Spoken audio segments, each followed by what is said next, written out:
Hello and welcome to Gendering Geopolitics, my short series where I have quick 10-minute conversations with women who are doing incredible work around the world. My name is Emily Prey, and I'm a senior analyst at the New Lines Institute in Washington, D.C. Today, I have the pleasure of speaking with Iuliia Mendel, author of The Fight of Our Lives, My Time with Zelenskyy, Ukraine's Battle for Democracy, and What It Means for the World. Highly recommend. And Iuliia was also President Zelenskyy's former press secretary. So thank you so much for joining me. Emily, thank you for having me. It's my honor to talk today. So you became the press secretary at age 32. What challenges did you face because of your age and because of your gender? Yeah, first of all, let me explain to the audience that when Volodymyr Zelenskyy, now the president of Ukraine, came to power, he was super popular as a rock star. Everybody wanted to work for him, and he opened the transparent competitions for top political positions, as well as for the position of his press secretary. And I was one of 4,000 applicants who won this position. It's like amazing still up to now to understand that it happened in my life. But imagine also me, 32-year-old female, sitting at the table with males who considered themselves very powerful, who were much richer in many ways. And in many ways, they thought that my voice was not important. And definitely there were a lot of challenges, especially dealing with the fact that the team of President Zelenskyy was new to the politics. And for instance, as a press secretary at the very beginning, I had misunderstandings with then the chief of staff of the office of President Zelenskyy. He considered that it was not needed for the president to talk to the media, and that's why the press service was banned of answering media inquiries, organizing the interview with the president, and even commenting on the smallest issues. And that vacuum of information was playing against the president and against the team and against me as press secretary. But I really needed to fight it from inside, and I was accused for this from outside, but I couldn't explain to media what was going on and how difficult it was. But with time, President Zelenskyy saw that I was doing the job and that I was persistent, and it took a lot of energy and efforts. But when he called me to say that he trusted me, and when we started organizing interviews for different media, especially so important interviews as in front of the Normandy meeting, where they discussed peace in Ukraine together with 4 leaders of France, Germany, Ukraine, and Russia, then it became clear that media could be, our friends in sharing the message to the world. And then he understood that actually democracy is dependent in many ways in being transparent with media and with the people.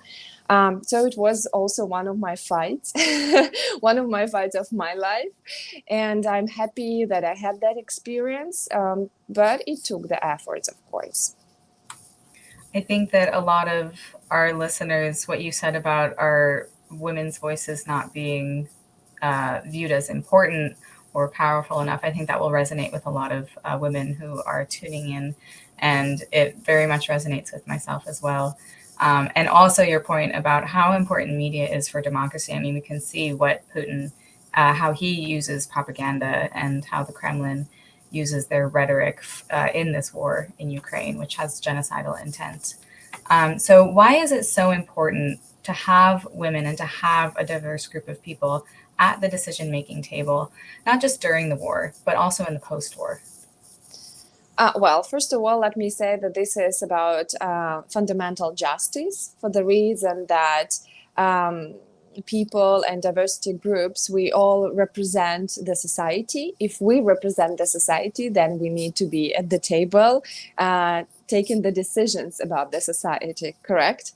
The second thing, all of us have different life experiences, and that's why we all have different opinions, different angles of view on the same issues. And that's why we can come up, with larger context for creating decisions, and with more creative actually decisions, which the modern world with this rapid development of technologies really demands from us.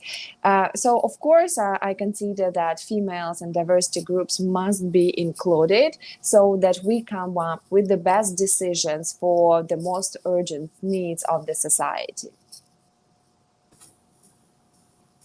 And this is a topic that we've spoken about a lot on gender and geopolitics. This is just reminding me of a past episode with Rasha Jarhum from Yemen, who works on peace building and spoke all about the importance of having women in peace building processes.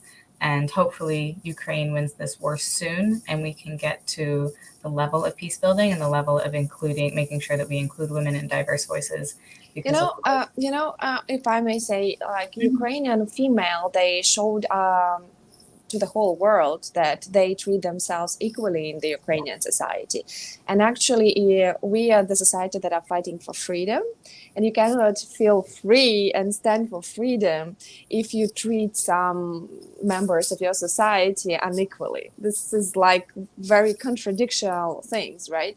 So Ukrainian females, they are on the battlefield, literally having rifles, taking the most important roles together with men.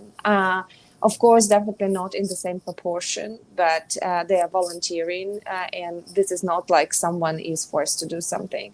But other females, they also stayed in Ukraine, and we have the whole rear, which is defended by females, like taking humanitarian aid, bringing the most important things, delivering also weapons, standing on the front lines of diplomatic, ways.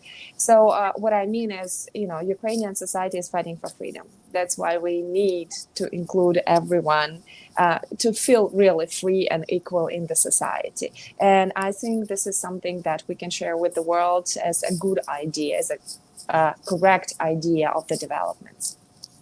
Absolutely. It's so important for Ukraine, of course, to win this war, but it's so important for the rest of the world because you are truly upholding the ideals of democracy and freedom. And if we are fighting for the democracy, we need to be democracy, right? We cannot oppress someone to fight for democracy or for freedom. Yes.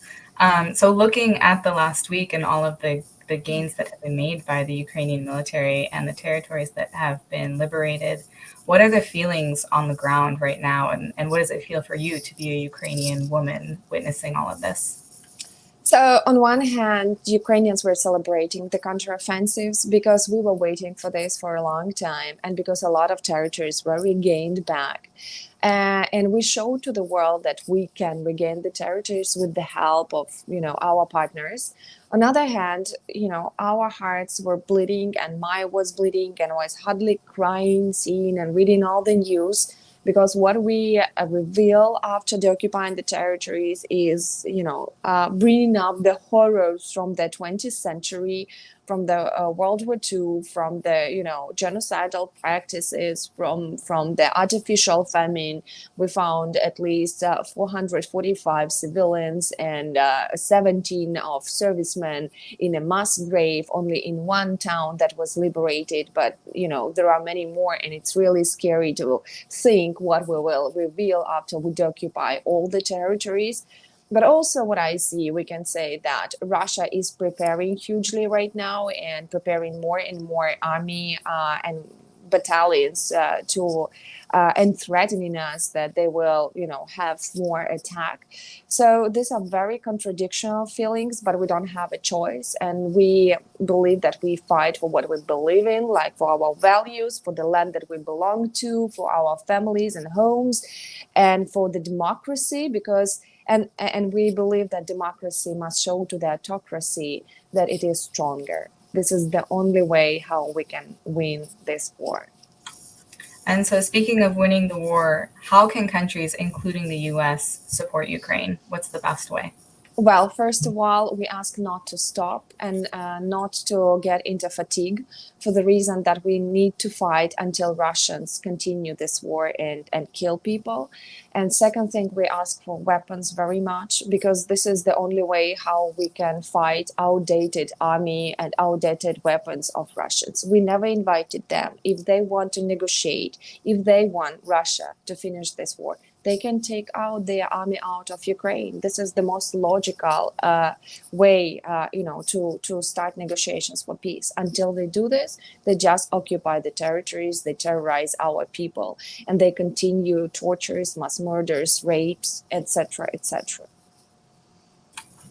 Iuliia, I want to thank you so much for your time. Thank you for coming on Gendering Geopolitics. I highly recommend everyone to read her new book, out now, The Fight of Our Lives. And please keep up the good work. It was such a pleasure speaking with you this morning. Emily, thank you for having me on this platform. It's really, my pleasure to talk to your audience. Thank you for raising this issue. Of course.